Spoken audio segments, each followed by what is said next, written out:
Baahubali series తో pan India image అందుకున్న star Prabhas. Baahubali series తర్వాత ప్రభాస్ ఇప్పటి వరకు 4 పాన్ ఇండియా ప్రాజెక్ట్ తో ప్రేక్షకుల ముందుకొచ్చారు. అందులో రాధేశ్యామ్, ఆదిపురుష్ డిజాస్టర్ కాగా సలార్ సూపర్ హిట్ అయింది.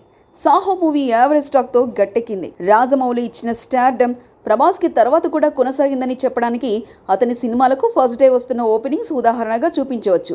సలార్కు పోటీగా డంకీ, ఆక్వామెన్ లాంటి సినిమాలు కూడా రిలీజ్ అయ్యాయి. అయినా కూడా పోటీని తట్టుకుని సలార్ ప్రపంచవ్యాప్తంగా 750 కోట్లు కలెక్ట్ చేసింది. ప్రస్తుతం నాగశ్విన్ దర్శకత్వంలో వస్తున్న కల్కి 2898 AD పాన్ వరల్డ్ రేంజ్లోనూ రిలీజ్ అవుతుంది. ఈ సినిమా క్లిక్ అయితే బాహుబలి 2 కలెక్షన్ రికార్డును బ్రేక్ చేస్తుందని ట్రెండ్ పండితులు అంచనా వేస్తున్నారు. ముఖ్యంగా 1000 కోట్లు ఎంత స్పీడ్గా కలెక్ట్ చేస్తుందనే విషయం కూడా హాట్ టాపిక్గా మారుతుంది.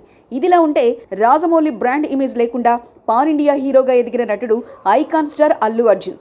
పుష్ప సినిమాతో అల్లు అర్జున్ దేశవ్యాప్తంగా తన స్టామినా ప్రూఫ్ చేసుకున్నారు. యాక్టర్గా నేషనల్ అవార్డుని సైతం బన్నీ అందుకున్నారు.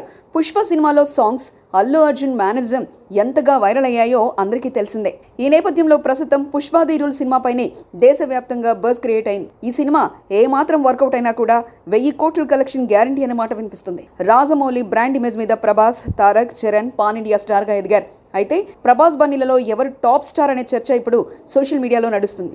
అల్లు అర్జున్ ఫ్యాన్స్ తమ హీరోనే అందరికంటే టాప్ అని అంటే డార్లింగ్ అభిమానులు మాత్రం ప్రభాస్ ఇమేజ్ని ఇంకెవరు అందుకోలేరని కామెంట్స్ చేస్తున్నారు.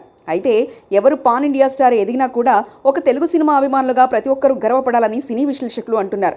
ఇప్పుడు తెలుగు స్టార్ హీరోలందరూ కూడా పాన్ ఇండియా స్టార్గా ఇండియన్ సినిమా ఇండస్ట్రీని రూల్ చేసే స్థాయికి ఎదగడం గొప్ప విషయమని అంటున్నారు. ఈ హీరోల నుంచి భవిష్యత్తులో అద్భుతమైన కథల్ని ప్రేక్షకులు చూడగలరని అభిప్రాయం వ్యక్తం చేస్తున్నారు.